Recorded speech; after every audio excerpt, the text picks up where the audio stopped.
Bagaimana sih prosedurnya yang legal kok? Bagaimana sih kita bisa menghindari agar kita tidak menjadi korban dari tindakan perdagangan orang seperti ini? Oke? Kok jelasin. Pertama kali kalian nih dengerin aja, kalau enggak kalian rekam lain ya. Berangkat resmi tidak usah bayar.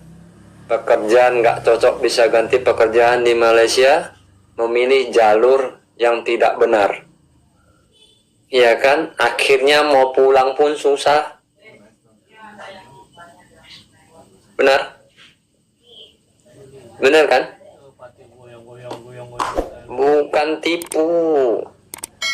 Ada dugaan TPPO. Orang tidak mau bekerja tapi dipaksa bekerja. Eksploitasi ini namanya. Dan prosedur dia berangkatin orang itu tidak sesuai dengan skemanya. Alurnya juga beda. Ya kan? Tidak dilatih, tidak di medical, tidak ada surat penempatan, tidak ada PT-nya, tidak ada LPK-nya. Inilah buat kalian ya yang kerja-kerja begini. Tadi kenapa banyak yang bilang saya suruh transfer 100.000?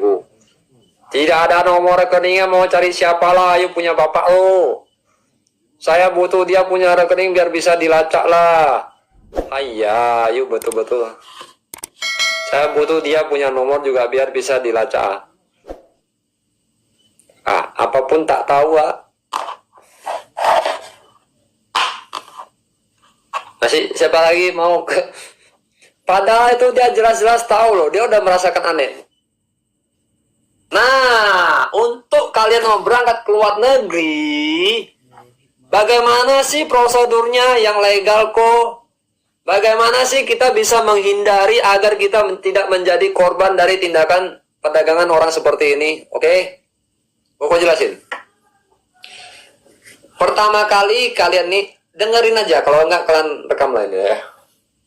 Kalian harus mengumpulkan biodata kalian, surat-surat kalian, kelengkapan dokumen kalian, KK, akta, ya kan, dan lain sebagainya lah ya.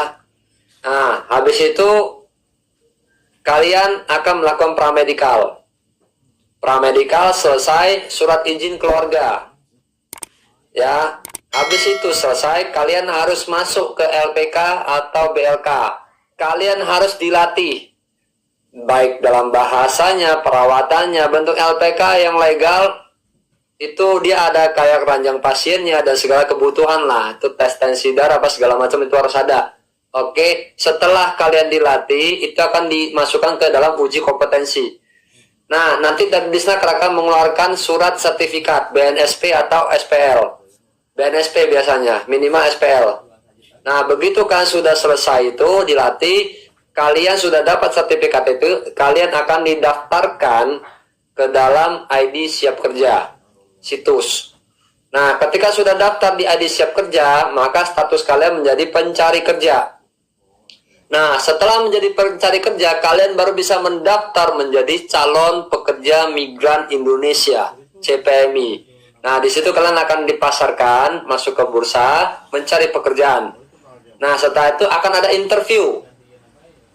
Ya, akan ada interview antara pemberi kerja dengan kalian. Cocok apa enggak nih? TikToknya cocok apa enggak? Oh, cocok, ini cocok. Nih, enak nih, cocok nih. Oke, setelah cocok, kalian baru kembali lagi membuat ID. Ya, membuat ID, rekom paspor, tanda tangan PP. Nah, setelah dapat rekom paspor, kalian barulah pasporan. Nah, setelah pasporan, nanti di negara penempatan itu dia akan ngeluarin surat-surat dari dokumen dari majikan kalian, dan itu akan dilegalisir di kedutaan kita. Oke? Nah, setelah dilegalisir di kedutaan, maka kontrak kerja itu akan dikirimkan ke PT, dan PT akan memberikan kepada kalian tanda tangan kontrak kerja. Ya, setelah tanda tangan kontrak kerja, tuh, baru kalian diajukan untuk pembuatan visa. Setelah pembuatan visa selesai, itu kalian baru udah goal nih, baru PAP atau OPP. Kalau udah selesai, baru berangkat. Kok panjang kali kok mau berangkat jadi PMI? Ya memang ribet dari dulu. Nah, kalau berangkat tanpa ribet seperti dia, 1 minggu berangkat. Nah, bahaya seperti itu. Mau pulang pun kau sulit. Pekerjaan pun tak dijamin. Ya, ngerti ya? Makanya jangan mau yang enaknya aja. Yang penting berangkat cepat. Pulangnya susah, ribet, dipaksa kerja. Yang resmi mesti ribet, iya.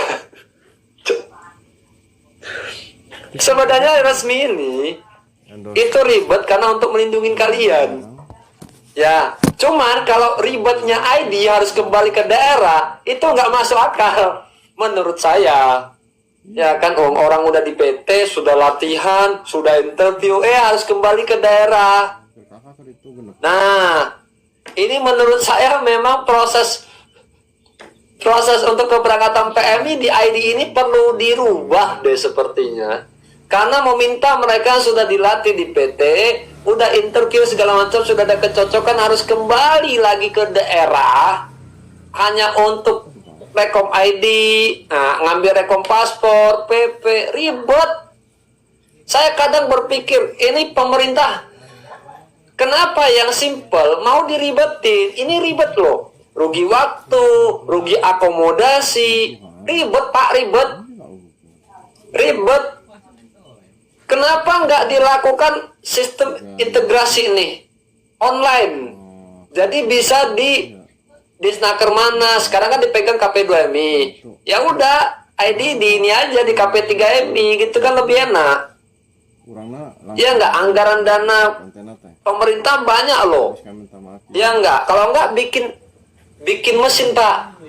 Jadi setiap CPMI yang mau daftar nih, ya kan?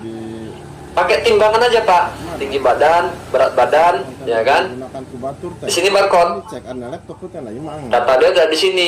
Begitu dia naik ke mesin, barcode, data dia sudah terintegrasi dengan KP2MI.